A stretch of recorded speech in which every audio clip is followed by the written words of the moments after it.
Eric Wetherington here with New Heights Property Management. Today I'm talking about how to find quality tenants. You know, the tenant can make or break the success of your rental property investment. And so it's really important to be able to search and locate the best tenants that you can put into your rental property. Well, we know that the first thing to attract quality tenants is you have to take care of your rental.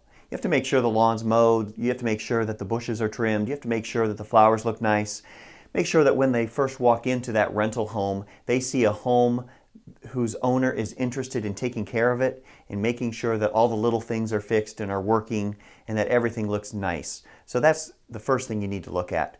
Well, when you find someone who's interested in applying for your property, there's some things that you can do to make sure that you weed out the bad tenants and only rent to the good ones.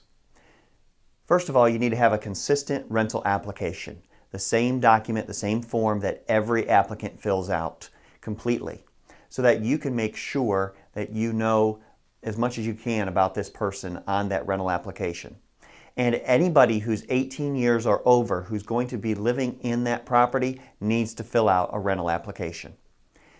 Now, after you get their completed application, there's some screening things that we suggest you do. First, you need to look at their credit history. You need to look and see what their credit score is. You need to find out if they have delinquent utility payments, or if they've been evicted, or if they've got outstanding debts that they owe previous landlords. You know, if somebody's not able to pay their water bill or pay their electric bill, you really might not want them living in your property. And certainly if someone's got a debt from a previous landlord, you need to really consider whether or not you want to rent to them. Next thing is you can look at some criminal background history. Now, you got to be careful when looking at criminal backgrounds, but you can certainly look for people who have been convicted of felonies who, in those felony convictions, have something to do with housing. For example, let's say they've been convicted of a felony for manufacturing drugs. Well, you certainly don't want a drug manufacturing person in your rental property, because the very process of manufacturing drugs like methamphetamines can actually cause significant damage to your rental property.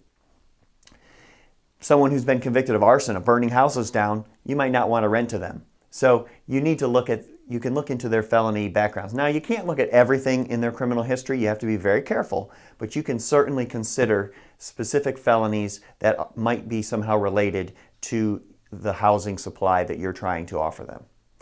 And then the last thing we look for is their income. Do they have the ability to pay the rent in a timely manner? So we generally like to see 3 times the amount of monthly income compared to what the monthly rent is going to be. So if your rent is $1,000 a month, we want to see someone that has at least $3,000 a month of verifiable income. Now, we typically get pay stubs or other records that we would use to verify that type of income, and you might want to do that too. So we think if you take care of your rental property, if you look at their credit report, if you look at felony convictions, and if you look at their income, you can use those factors, and those will help you find the best possible tenant for your rental property. If you have any questions about rental properties at all, please feel free to reach out to us here at New Heights Property Management. We'd be happy to help you in any way that we can.